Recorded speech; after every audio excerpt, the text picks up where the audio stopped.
ملګرو ملتونو کندهار کې د یوه ډله ییز قبر د موندلو په تړاو د څېړنو غوښتنه کړې. د بشري حقوقو مدافع سازمانونو او ملګرو ملتونو په کندهار کې د یوه ډله ییز قبر د موندلو په تړاو د بشپړو څېړنو غوښتنه کړې ده. د وروسته له هغې چې طالبانو ادعا وکړه د کندهار په سپین بولده کې د پخواني نظام د امني قماندان جنرال عبدالرزاق په لاس د وژل شویو خلکو ډله ییز قبر موندلی. د افغانستان د بشري حقوقو لپاره د ملګرو ملتونو ځانګړي رپورټر ریچارډ بنیټ په یوه ټویټري بیان کې ویلي مهمه ده چې د مړو د پاتې شونې له دې زیاته خراب او ګډوډ نه شي او عدلي طب په دې تړاو خپل پلټنې او معاینات وکړي. اخوا د بشري حقوقو د څار سازمان د اسیا مرستیال پیترشیا ګاسمن ازادي راډیو ته ویل چې طالب چارواکي باید د دې پیښې په تړاو له ملګرو ملتونو او نورو سره په څېړنه کې همکاري وکړي. اغلې ګاسمن په دې ټینګار سره چې له څېړنو پرته په دې قضیه کې د حساب او انصاف د ټینګښت بله لار نشته وویل چې باید د سیمه سمدستي خوندي شي. د طالبانو ویاند ذبیح الله مجاهد د ډیرو جزئیاتو له ورکولو پرته ازادي راډیو ته په یوه پیغام کې ادعا وکړه چې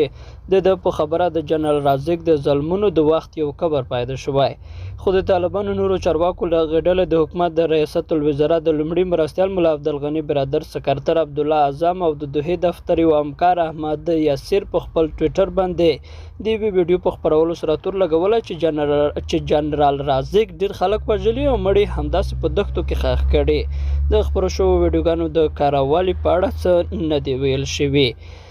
او دا چې مړي څوک دي، څه وخت وژل شوي، چا وژلي، تر اوسه بې پرې خپلواکو سرچینو څه تبصره نه ده پرې کړې. یوازې په یوه ویډیوګانو کې ښکاري چې خلک ظاهراً د طالب عسکرو په ملتیا له یوې سیمې ښخ شوي هډونه د انسانانو کوپړۍ او د لاسو پښو هډوکي او پاتې شوني راباسي او سپېړي یې. د طالبانو د چارواکو لخوا د خپرو شویو ویډیوګانو لاندې یو شمېر خلکو بیا د جنرال رازق په پلوۍ طالبانو هم تورن کړي چې د پخواني نظام ډېر عسکري په بېرحمۍ سره وژلي دي. جنرال عبدالرزاق شاوخوا اووه کاله د کندهار امني قماندان و، دی چې د طالبانو له سرسختو مخالفینو و څو وارې له هغوی سره جګړه کړې او په خپلو اړوندو سیمو کې نسبي امن ټینګ کړی و. جنرال رازق بالاخره د 2013 کال د اکتوبر په 18مه د ابو دجانه په نوم د طالبانو د یوه نفوذي کس لخوا په ډزو سره ووژل شو. په طالبانو باندې تور دی چې د کندهار د نیولو پر مهال په سپین بولده که په هغو سیمو کې چې ویل کېدل د جنرال رازق اړوند عسکر او خواخوږي اوسېږي په خلکو بریدونه کړي او ګڼ کسان یې وژلي دي. قدرمنو دوستانو له ملتیا مو مننه.